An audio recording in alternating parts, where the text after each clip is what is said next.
তোমাদের শোনাচ্ছি। আল্লাহ নবী সাল্লাল্লাহু আলাইহি সাল্লাম কি করলেন, এক যুদ্ধ সংকল্প করে আল্লাহ নবী সাল্লাল্লাহু আলাইহি সাল্লাম দল বল দিয়ে সাহাবীদেরকে দিয়ে এক যুদ্ধে পাঠিয়ে দিলেন। তো এই রাজা হিরাকিল নামে একটা রাজা ছিল এক দেশে, তাকে ধরে নিয়ে আসলো সাহাবীরা, ধরে নিয়ে আসলো। আল্লাহ নবী সাল্লাল্লাহু আলাইহি সাল্লাম বললেন একে মসজিদের খুঁটির সঙ্গে বেঁধে রাখো। এই রাজাকে, রাজা হিরাকিলকে তোমরা কি করো, মসজিদের খুঁটির সঙ্গে বেঁধে রাখো। যখন ওই লোকটাকে মসজিদের খুঁটির সঙ্গে বেঁধে রাখা হলো, তাকে খাবার দাবার দেওয়া হলো, আল্লাহর নবী তাকে জিজ্ঞাসা করলেন, সুমামা ইবনে উসালকে জিজ্ঞাসা করলেন, তুমি কি ইসলাম গ্রহণ করবে? তুমি যদি ইসলাম গ্রহণ করো তাহলে তোমাকে ছেড়ে দেওয়া হবে, আর যদি তুমি ইসলাম গ্রহণ না করো তোমাকে হত্যা করা হবে।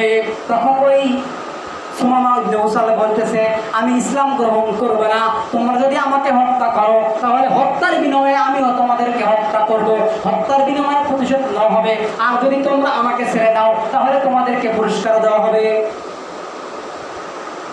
এরপরে তো রাসূল সাল্লাল্লাহু আলাইহি ওয়াসাল্লাম বলে, তাহলে ওকে কিছু বলো না। দ্বিতীয় দিনে ওকে আবারও জিজ্ঞাসা করতেছে, তুমি কি ইসলাম গ্রহণ করবে?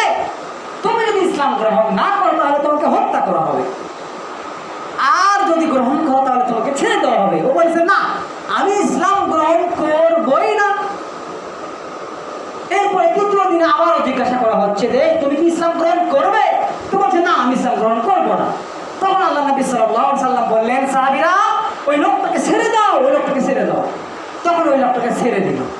দেওয়ার পরে ওই লোকটা অর্ধেক রাস্তায় চলে গেল। যাওয়ার পরে দেখলো একটা পুকুর, একটা পুষ্কানি, সেই পুকুরের মধ্যে গোসল করলো। গোসল করার পরে আল্লাহ নবী সাল্লাল্লাহু আলাইহি সাল্লাম দেখলেন ওই লোকটা আবার ফিরে আসছে।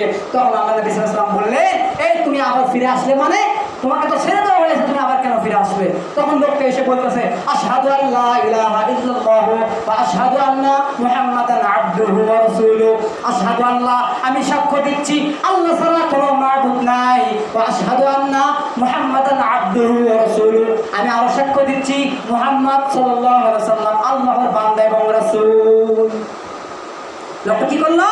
কালেমা পড়ে মুসলমান হয়ে গেল। লোকটা কালেমা পড়লো। তখন নবী সাল্লাল্লাহু আলাইহি ওয়াসাল্লামকে বলতেছে, ও মুহাম্মদ সাল্লাল্লাহু আলাইহি ওয়াসাল্লাম, আমি পৃথিবীর মধ্যে সবচেয়ে মক্কা মদিনাকে ঘৃণিত শহর মনে করতাম। পৃথিবীর মধ্যে যতগুলো শহর আছে আমি মক্কা এবং মদিনাকে ঘৃণিত শহর হিসেবে চিনতাম।